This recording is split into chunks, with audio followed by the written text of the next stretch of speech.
नियमित पीक कर्जाची परतफेड करणाऱ्या शेतकऱ्यांना 50,000 रुपयांपर्यंत प्रोत्साहन अनुदान देण्याची घोषणा 5 वर्षांपूर्वी देण्यात आली होती। पण 5 वर्ष पूर्ण झाल्यावरही ही योजना अद्याप पूर्ण झालेली नाही। फक्त आश्वासनं देण्यातच आपला कालावधी पूर्ण करणाऱ्या महायुती सरकारनं लाडकी बहीण योजनेमुळे ही योजना अपूर्ण ठेवली असल्याचा संशय व्यक्त होतोय। माजी मुख्यमंत्री उद्धव ठाकरे यांनी राज्यातील शेतकऱ्यांसाठी 2 लाखांपर्यंतची कर्जमाफी दिली होती। तसंच पीक कर्जाची नियमित परतफेड करणारा शेतकरी वंचित राहत असल्यानं त्यांच्यासाठी 50,000 रुपयांपर्यंत प्रोत्साहन अनुदान देण्याचा निर्णय घेण्यात आला होता। या प्रोत्साहन अनुदानासाठी कोल्हापूर जिल्ह्यातून 2,99,937 शेतकऱ्यांनी अर्ज दाखल केले होते। यापैकी 1,77,790 शेतकऱ्यांना लाभ मिळाला। अर्ज दाखल केलेल्यांमध्ये पात्र शेतकऱ्यांची संख्या 2,09,937 इतकी आहे, तर तांत्रिक मुद्द्यात अडकलेल्या शेतकऱ्यांची संख्या 21,319 इतकी आहे।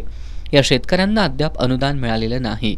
अनेक शेतकऱ्यांना पात्र असतानाही अनुदान मिळालेलं नाही।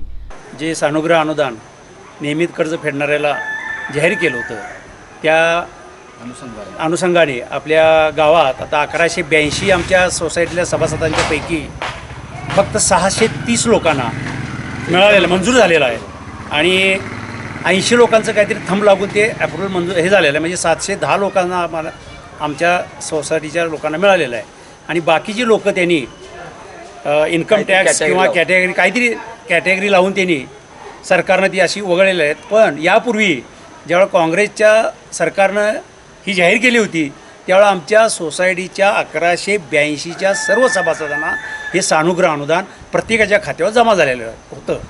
परंतु आता हे कॅटेगरी लावत असताना इन्कम टॅक्स भरणे किंवा सलग 3 वर्षे त्याने एक काहीतरी नेम केला की त्या सभासदांना सलग 3 वर्षे, पण त्यानं कमीत कमी 1 वर्ष उचललं आहे ना पिकं। समजा एखादा गरीब शेतकरी असतो त्याला दुसऱ्या वर्षी पहिलं नाही फेडत असलं तिची कॅपॅसिटी नसती म्हणून तो उचलत नाही। ही काय म्हणजे ही अट अतिशय म्हणजे हे आहे म्हणजे अयोग्य आहे।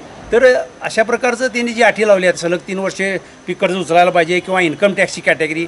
आता इन्कम टॅक्सची कॅटेगरी ही सोसायटी लेवलला आम्ही कोण बघू शकत नाही, हे गव्हर्नमेंटनं ती अप्रूव्हलमध्येच ती फायनल व्हायला पाहिजे।